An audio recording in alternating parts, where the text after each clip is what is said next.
Are you struggling with hunger while trying to lose weight? Discover how one often overlooked nutrient can naturally curb your appetite, boost fat loss, and even improve your mood. Stick around to learn how fiber can be a game changer for your health journey. Hello and welcome back. Today, we're diving into a topic that's often overlooked but incredibly important when it comes to managing your weight and keeping those pesky hunger pangs at bay. That's right, we're talking about fiber, nature's secret weapon for appetite control and fat loss. So without wasting your time any further, let's get started. What exactly is fiber anyway? Let's start with the basics. Fiber is a type of carbohydrate that our bodies can't digest. It passes through our system mostly intact, which might make you wonder, what's the point? Well, that's where things get interesting. There are two main types of fiber, soluble and insoluble. Soluble fiber dissolves in water and forms a gel-like substance in your gut. Think of it as the sponge of the nutrition world. Insoluble fiber, on the other hand, doesn't dissolve in water. It's more like nature's broom, sweeping through your digestive system and keeping things moving. Both types of fiber play crucial roles in our health, but today we're focusing on how they affect our appetite and weight. Trust me, it's more exciting than it sounds. The fiber-appetite connection. How does it work? Alright, let's get into the good stuff. How does fiber help control our appetite? Well, it's all about that full feeling, you know, when you've had enough to eat and don't even want to look at another bite of food. Fiber is like a master illusionist when it comes to creating this sensation. When you eat fiber-rich foods, several things happen. First, fiber takes up space in your stomach. It's like adding packing peanuts to a box. It fills up the empty spots, making you feel fuller with less food. Pretty neat, right? Second, fiber slows down digestion. Remember that gel-like substance I mentioned earlier? It acts like a speed bump for your digestive system,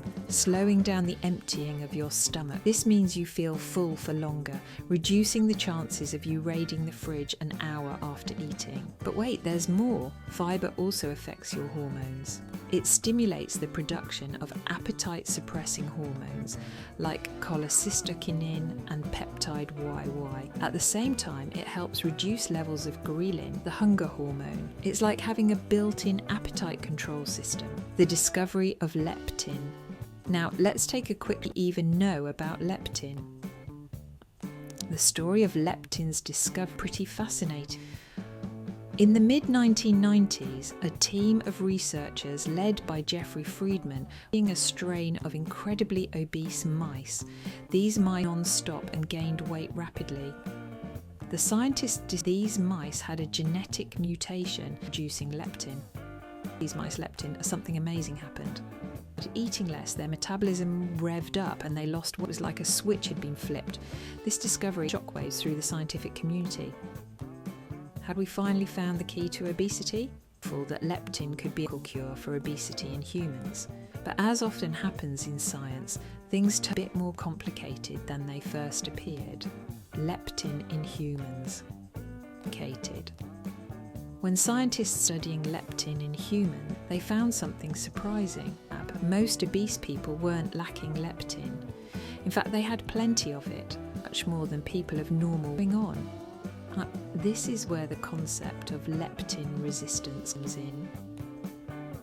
It turns out having lots of leptin floating around doesn't help if bond to it properly.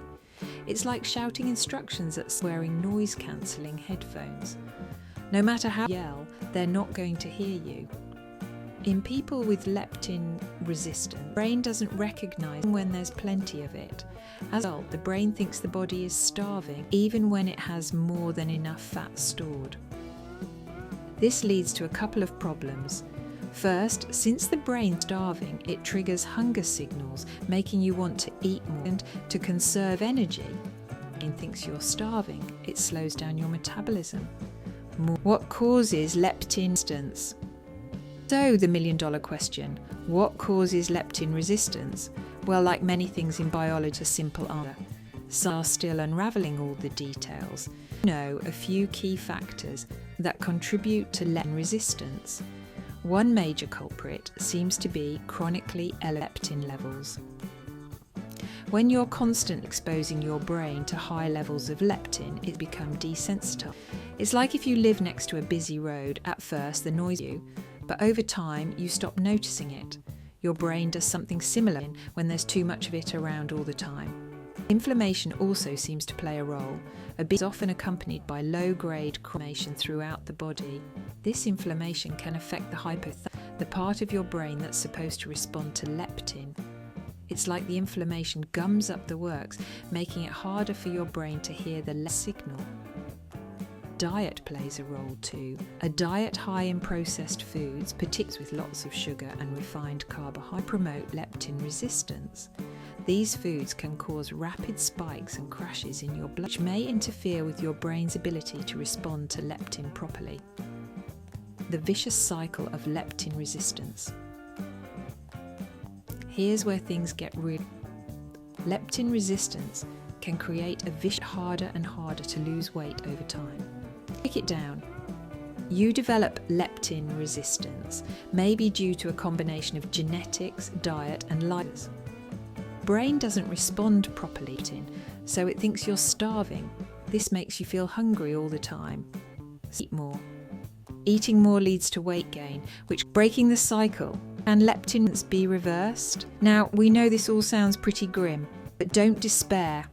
While leptin resistance can make weight loss challenging, it's not a life sentence. There are ways to improve your leptin state and break our cycle.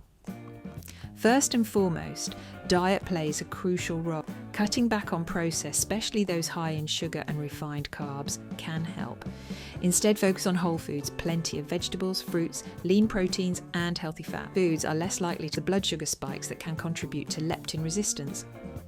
Regular exercise is another powerful. Exercise can help improve leptin sensitivity, especially when combined with a healthy diet. It doesn't have to be extreme, it's like brisk walking can make a difference. Getting enough sleep is also. Lack of sleep can wreak havoc on your hormones, including leptin.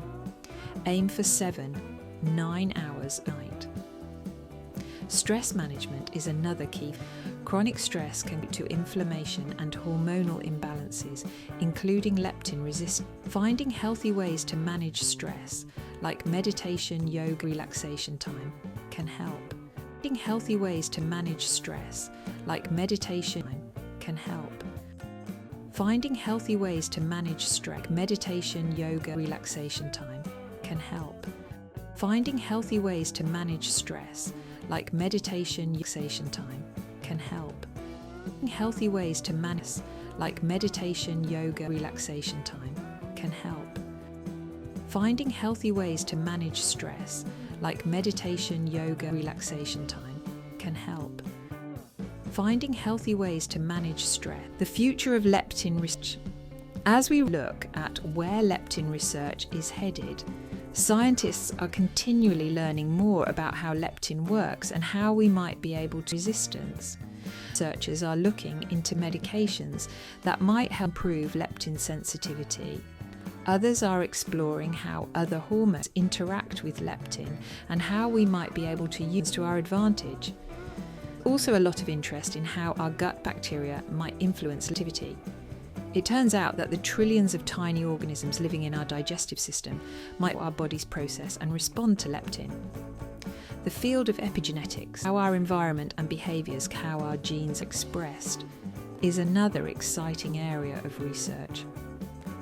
Science exploring how factors like diet, exercise and